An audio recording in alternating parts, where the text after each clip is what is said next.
Let's kind of change gears here a little bit. Let's go left and let's talk about Amazon. Okay. Let's talk about the Amazon headquarters. Obviously, there was a huge announcement being in New York and in DC, or the sort of the Northern Virginia area. Mm-hmm. So, what is your take on sort of that announcement and how it'll affect those housing markets? Yeah, so it's a big question right now. Yes. So the nice thing for, there were 20 candidate markets, 19 in the US and 1 in Canada.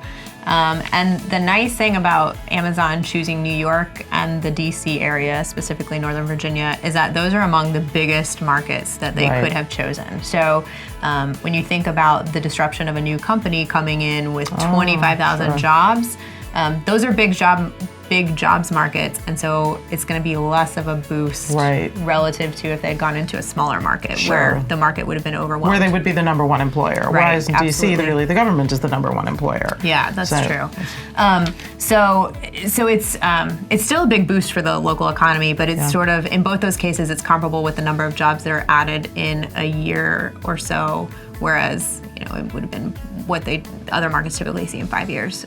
So it'll be a more manageable increase for these markets. But it's still going to be an increase, and it's going to shape the local markets, particularly in the areas around where Amazon's going. So in the Northern Virginia area, they're talking about the area between Arlington and Alexandria. Excellent. They're calling a new neighborhood National Landing. Oh, really? Yes, and in New York, they're going to be in Queens in an area known as Long Island City. Right. It's just across the river from Manhattan. Yep. So you're going to see the biggest effects on the market in the areas that are nearby. So we say 5 miles, 10 miles. Yeah, so we studied Seattle and we looked at the biggest effect was in an area within 5 miles. Right. Because of the higher density in these two markets, the effect could even be more compressed in the DC and New York areas, but that sort of remains to be seen. We see in Seattle, so we looked at expansions of Amazon in Seattle. The biggest effects within the first year were within 1 mile of the Amazon that campus. Makes sense. And then long term, like over the next 10 years, we saw large effects within 5 miles. So, and in that first year, home prices grew at double the rate of the surrounding area. Wow. So it's not a small effect. No, it's not. And I know that people in those areas are pretty excited.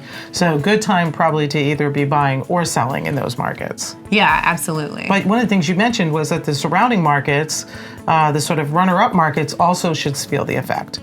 Yeah, so the runner-up markets, I mean, they have the things that Amazon was looking for, like a good housing market, a good, strong labor economy with lots of educated workers, nice transportation infrastructure. I mean, those factors are already in place. That's going to make those other markets attractive. Even though Amazon didn't select them, other companies are likely to move in there. So I think they're going to be just fine. That's just what I was thinking, is that other large companies will use that as sort of a list. Right. Amazon's done the research for them. Exactly.